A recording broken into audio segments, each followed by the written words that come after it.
Hey everybody, it's Payday, and you're listening to the Payday Podcast with your host, Samantha Mantra, me.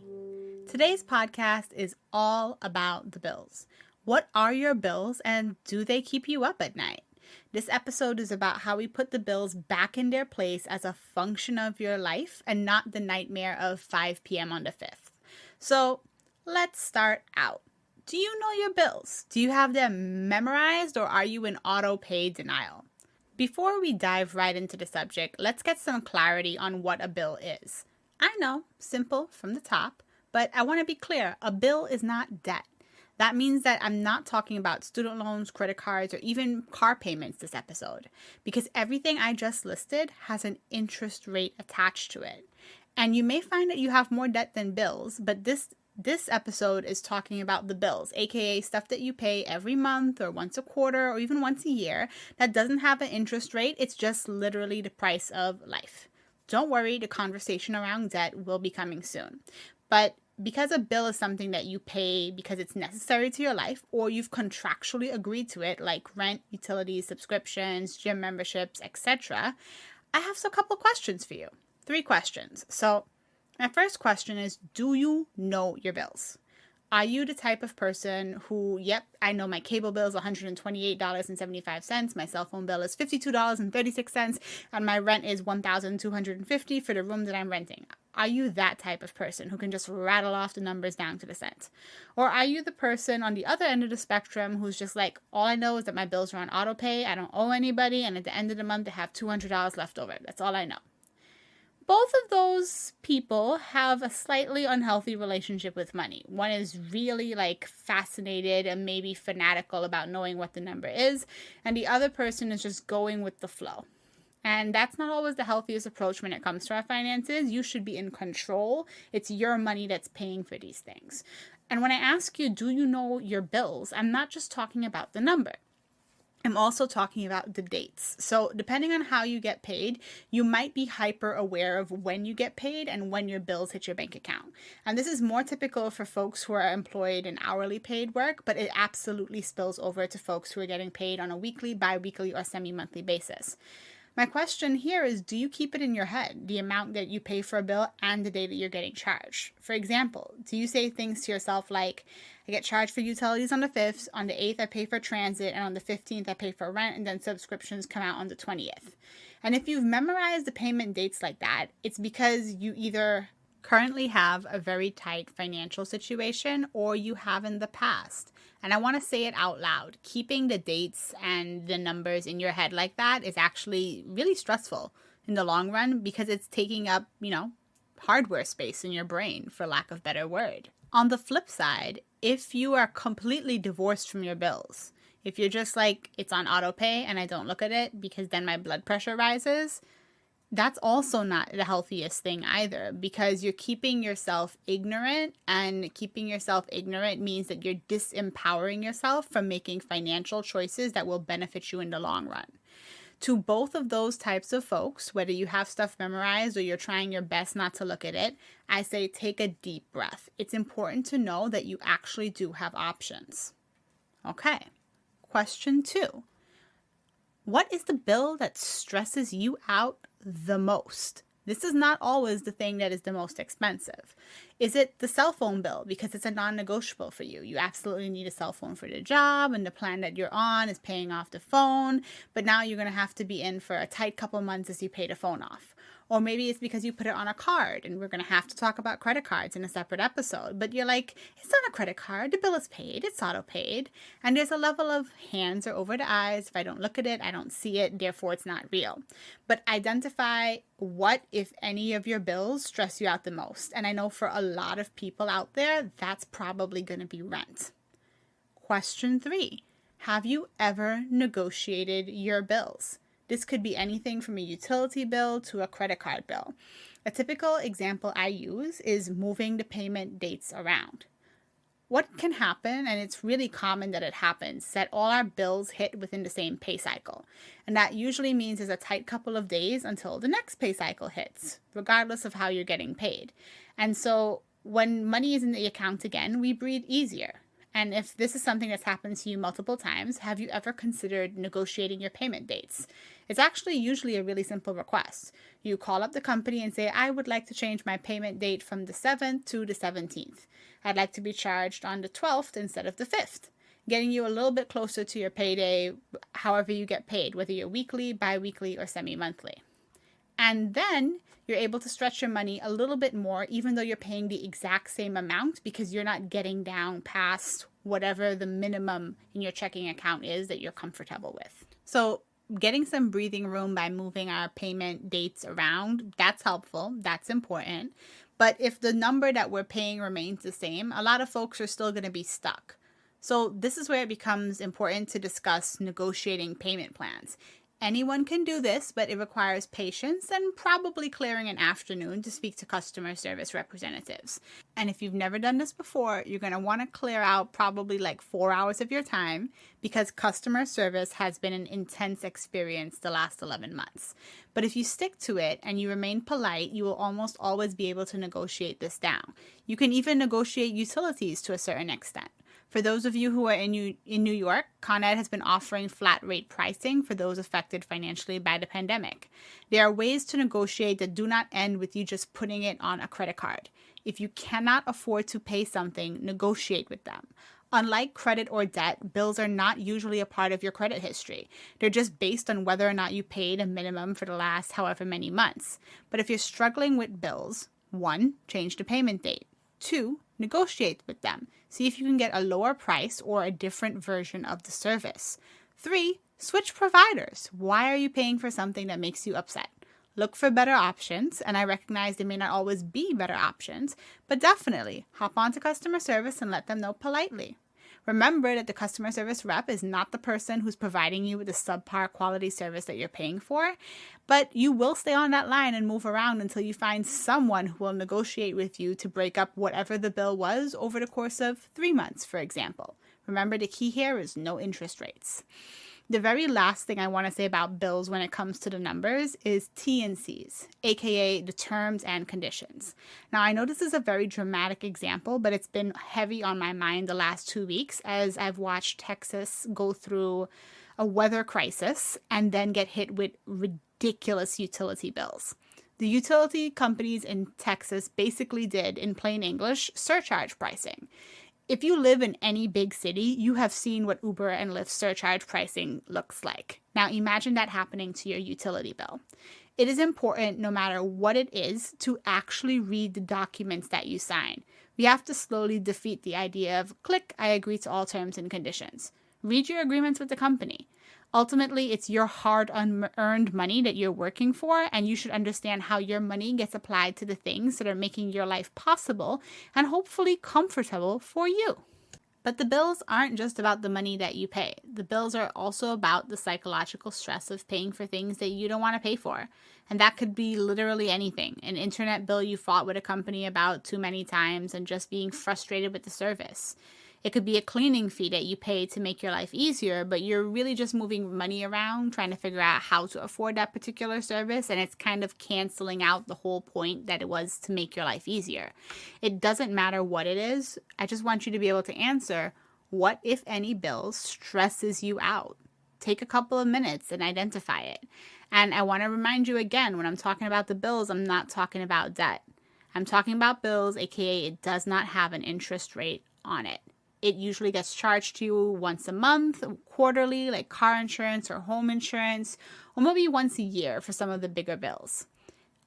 The bills are just what they are, part of paying for life. Whether it's $50 for X or $125 for Y, why does this bill stress you out? Is it just the inconvenience of it? Does it come at an inconvenient time? Do you have a lack of choices? Just because you have enough money to pay a bill doesn't actually mean that the stress goes away. You can have enough money and still be stressed out when you pay your bills. And this is where I'm going to talk a little bit about a really popular topic when people feel stressed out. Like, I'm just going to cut back. I'm going to cut back. Cut back on spending, see what bills I can get rid of. And if that's what you're thinking, I just want to first identify for you, what is the area of stress? I encourage you to find that area of stress before you start making cuts, because you don't want to make cuts that are unsustainable, particularly when it's necessities. So the biggest and most common black hole when it comes to bills is subscriptions. You may not be this person, but a lot of folks have a really unbelievable amount of money in subscriptions because they've never actually added up how much they spend across all of them. You might have one subscription, but probably have somewhere between 3 to 7 subscriptions. Your Apple storage, your Spotify, your Netflix, your Hulu, your Amazon Prime. Maybe you have a gaming subscription. Maybe there's a beauty subscription box. Maybe you're still signed up from that gym from before the pandemic. It has been almost 12 months, y'all. You've been paying for a gym for 12 months that you have not gone to. Please make sure you cancel if you've been paying for something that you haven't been using.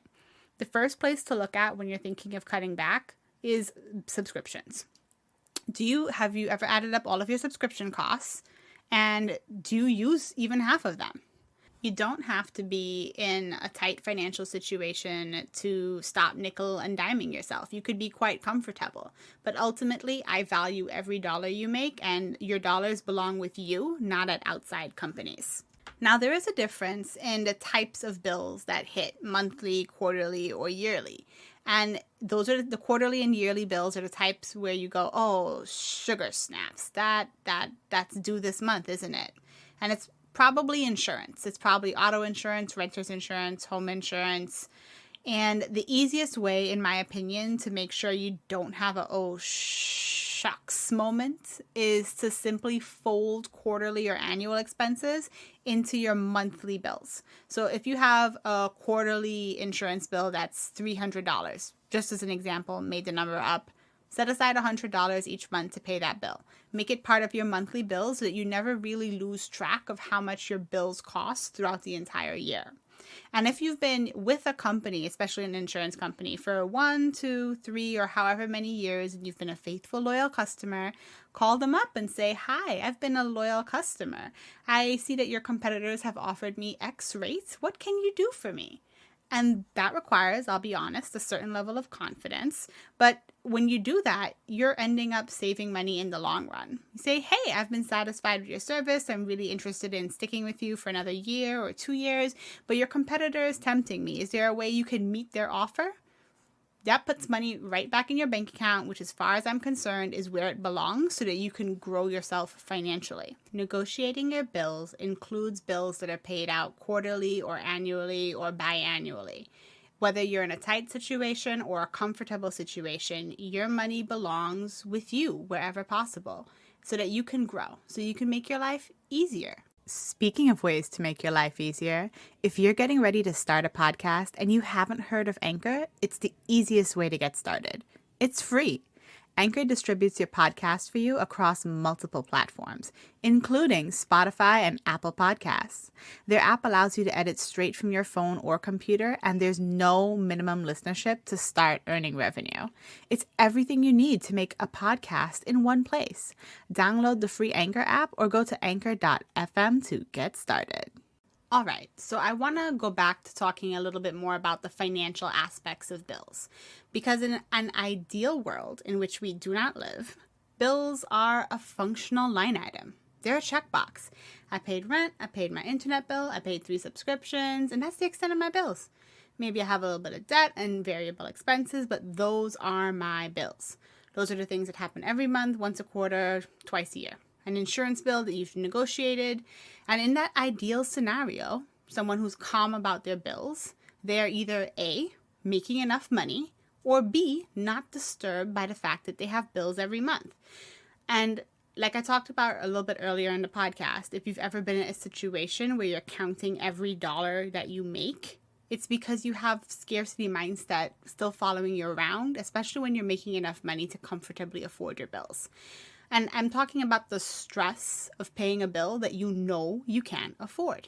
To this day, I still have to take a really deep breath when I pay bills over a certain amount. Even though I know I've budgeted and I know I have the correct amount of money and there's no overdraft fees that is going to happen, I still have to take a deep breath and out loud sometimes remind myself I have enough money to pay this bill. And that's the psychological aspect of paying bills, because bills will never go away. They're not like debt. You can pay off debt, right? You can negotiate bills, you could change the types of bills, but this is always going to be part of life. Life, death, taxes, and bills. They're perennials of any human life and certainly of modern day life. So how do you manage this in your head?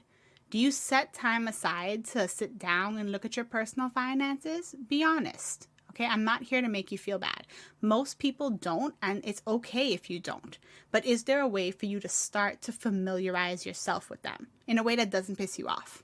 Because honesty, being honest with yourself about what bills you're paying that are important, will likely come at a time when what you're making is not going to be enough for what the bills are.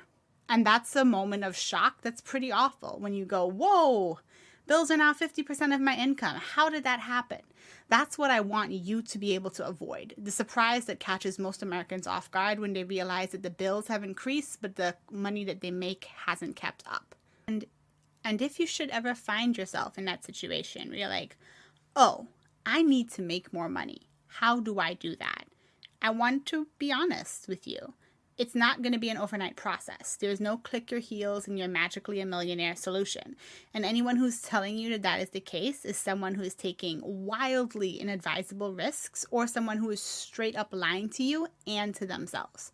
If your bills are exceeding your income or taking up the majority income, if they're driving you into debt, the first step is negotiating your bills to create some breathing room for yourself and then to attack a job search strategy strategically. Implement a job search strategy. I know I said the word strategy multiple times. It's important because you cannot just work yourself like a workhorse. The solution is not to take on 80-hour work weeks. One of the keys to making this work for you is knowing how much you need to make before you go job searching. So making sure that you know I need X salary in order to break even, and I need Y salary in order to break even and be able to start saving and have a quality of life again. Knowing how much you need to make to pay your bills and breathe before you go job searching will ensure that you don't take a job that pays less than you need to live. And I've seen this happen a couple times in the past. So I know that it is a thing that permeates our personal finance / job search world, but people are very private about it. So it's very hard to get concrete data on. It's the worst feeling in the world to increase your income and realize that you might be able to break even, that you increased your income by like a 10K jump or a 15K jump, but you can't increase your quality of life. And that demoralizing feeling is what leads to this weird type of rationalization, a lifestyle rationalization, where you say to yourself things like, it doesn't matter, I'm never going to make enough to do X, so I'm just going to do it anyway and put it on a credit card, or the bills are this and it just doesn't matter. And you stop planning for the future because you can't really imagine a future. And you start rationalizing things to yourself and convincing yourself that things are a good idea because there's a level of exhaustion when it comes to your money. If you need to up your income, negotiate your bills, get yourself breathing time, make cuts where you can, or maybe make cuts to make yourself a little bit uncomfortable to motivate you, and sit back and analyze what you are doing and what you could be doing. Remember, I don't want you working 1, 2, 3, 4, or God forbid 5 jobs, as I know folks have done in the past. I want you to look around at the job market and look for free resources. Podcasts, blogs, mentors from your old college, people that you grew up with, and ask yourself, what could I make legally that will put my bills in its place as a function of my life, allow me to catch my breath, and put money back into a savings account that may have started to look a little emaciated. Money is a difficult topic because we don't talk about it. And when we do, we only talk about the numbers. We don't really talk about the psychological impact it has on us and the level of anxiety some of us have when we open up certain accounts. Good financial health is not just about having enough. It's about feeling like you have enough. Remember, bills are a function of your life, not the purpose of it. This is Samantha Mantra signing off. Take care and enjoy the rest of your payday.